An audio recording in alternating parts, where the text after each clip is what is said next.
ಒಂದ್ ಕಿವಿ ಮಾತು, ಬಹಳಷ್ಟು ಜನ ಏನ್ ಓದ್ಬೇಕು ಅನ್ನೋದಕ್ಕಿಂತ ಏನ್ ಓದ್ಬಾರ್ದು ಅನ್ನೋದನ್ನ ತಿಳ್ಕೊಬೇಕು. ನೀವು ಸಾಕಷ್ಟು ಇನ್ನೂ 3 ವರ್ಷದಿಂದ 4 ವರ್ಷದಿಂದ ನೀವು ಅದೇ ಲೈಬ್ರರಿ ಒಳಗೆ ಕುಂತು ಅದೇ ಹಿಸ್ಟ್ರಿ, ಜಿಯೋಗ್ರಫಿ, ಎಕನಾಮಿಕ್ಸ್ ಅವೇ ಬುಕ್ಗಳನ್ನ ಓದಿದ್ರೆ ನೀವು ಇನ್ನೂ 3 ವರ್ಷ ಅಲ್ಲ 10 ವರ್ಷ ಆದ್ರೂ ನಿಮ್ ಜಾಬ್ ಆಗಲ್ಲ. ಹಂಗಿದ್ರೆ ಏನ್ ಓದ್ಬೇಕು? ಬಹಳಷ್ಟು ಜನ ಓದು ಓದು ಓದು ಅಂತಾರೆ. ಏನ್ ಓದ್ಬೇಕು ಅನ್ನೋದು ನಿಮ್ಗೆ ಗೊತ್ತಿರ್ಬೇಕಲ್ಲ. ಸೊ ಸಿಂಪಲ್ ಆಗಿ ಈಗ ಹೆಂಗ್ ಟ್ರೆಂಡ್ಸ್ ಚೇಂಜ್ ಆಗ್ತಿದೆಯಲ್ಲ, ಆ ಟ್ರೆಂಡಿಗೆ ತಕ್ಕಂಗೆ ನೀವೇನಾಗಬೇಕು ಹೋಗ್ಬೇಕು. ಈಗ ಹೆಂಗ್ trends, so statement line questions ಬರತ್ತವ. ಹೌದು, ಸ್ಟೇಟ್ಮೆಂಟ್ ಲೈನ್ ಕ್ವಶನ್ಸ್ ಎಲ್ಲಿಂದ ಬರತ್ತವು? ನಿಮಗೆ ಬೆಸ್ಟ್ ಏನ್ ಗೊತ್ತಾ? Chat GPT. ನೀವು ಯಾವುದೇ ಒಂದನ್ನ ಓದಿದ ನೆಕ್ಸ್ಟ್ ನೀವಲ್ಲಿ MCQ ಕ್ವಶನ್ ಅಂತ ಹಾಕಬೇಕು. KA ಪ್ಯಾಟರ್ನ್ ಟ್ರೆಂಡಿಂಗ್ ಅಂತೇಳಿ ನೀವೇನ್ ಮಾಡ್ತಿರಲ್ಲ, MCQ ಅನ್ನು ಹಾಕಿದಾಗ ಅದು ಆ ಸ್ಟೇಟ್ಮೆಂಟ್ ಲೈನ್ MCQ ಅನ್ನ ಕೊಡ್ತಾ ಹೋಗುತ್ತಾ, ಅವುಗಳನ್ನ ನೀವು ಕವರ್ ಮಾಡ್ಕೊಂತ ಹೋಗ್ಬೇಕು. ಅದೇ ರೀತಿ ನೀವು ಇನ್ನೂ ಒಂದೊಂದಿನ ಸಬ್ಜೆಕ್ಟ್ ಓದೋದ್ ಬಿಟ್ರು ಕರೆಂಟ್ ಅಫೇರ್ಸ್ ಒಂದಿಗಿನ GK ಓದ್ಬೇಕು. ಈಗ ಫಾರ್ ಎಕ್ಸಾಂಪಲ್ ಜ್ಞಾನಪೀಠ ಪ್ರಶಸ್ತಿ ಬಂತ, ಎಸ್, ಅದನ್ನ ಪಡ್ಕೊಂಡವ್ರು ಯಾರಾಗಿರ್ತಾರ, ನೆಕ್ಸ್ಟ್ ಅದ್ರ ರಿಲೇಟೆಡ್ GK ಓದ್ಕೋಬೇಕು.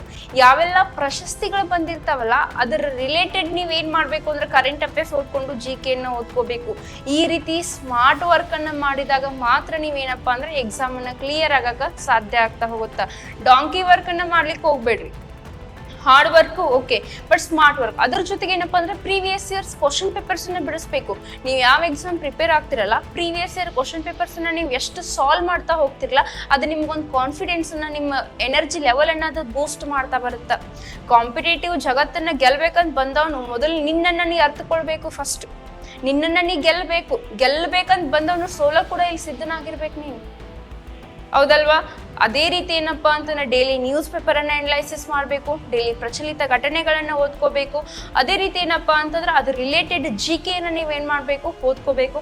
ಎಲ್ಲಾ ರೀತಿ ನೀವೇನು UPSC ಹಿಡ್ಕೊಂಡು PC ವರೆಗೂ ಕ್ವಶನ್ ಪೇಪರ್ಸ್ ಅನ್ನ ನೀವು ಸಾಲ್ವ್ ಮಾಡಬೇಕು.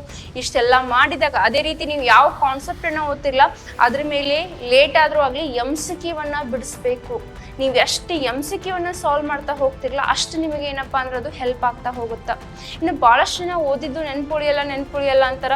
ಉದ್ದಕ ಒಂದು ಬುಕ್ ಅನ್ನ ತೆಗೆದು 1ನೇ ಪೇಜ್ ಅಂತ ಹಿಡಿದು ಲಾಸ್ಟ್ನೇ ಪೇಜ್ ಅಂತ ಓದಿದ್ರೆ ಅದು it's a waste of time. Question paper ಅನ್ನ ಬಿಡಿಸಿದಾಗ ನಿಮಗೊಂದು ಐಡಿಯಾ ಬರುತ್ತೆ, ಎದ್ರ ಮೇಲೆ ಜಾಸ್ತಿ ಕ್ವಶನ್ಸ್ ಫೋಕಸ್ ಮಾಡೋಣ. ಈಗ ಮರಾಠರು ಅಂತ ಐತಿ, ಮೊನ್ನೆ ಮರಾಠರನ್ನ UNESCO ಪಾರಂಪರಿಕ ಪಟ್ಟಿಗೆ ಸೇರಿಸಿದ್ರು. ಹಂಗಾದ್ಮೇಲೆ ನಿಮ್ಗೆ ಗೊತ್ತಿರಬೇಕು ಹಿಸ್ಟ್ರಿ ಒಳಗೆ ಮರಾಠರ ಮೇಲೆ ಕ್ವಶನ್ ಅನ್ನ ಕೇಳ್ತಾರ ಅಂತೇಳಿ. ಈ ರೀತಿ ನೀವು ಓದಬೇಕು, ಹೌದಾ? ಅವರು ಕ್ವಶನ್ ಪೇಪರ್ ತೆಗೆಯುವಂತ ಮೈಂಡ್ ಸೆಟ್ ಅನ್ನ ನೀವು ಟ್ಯಾಕಲ್ ಮಾಡುವಂಗೆ ನೀವು ನೋಡ್ಕೊಂತ ಹೋಗ್ಬೇಕು.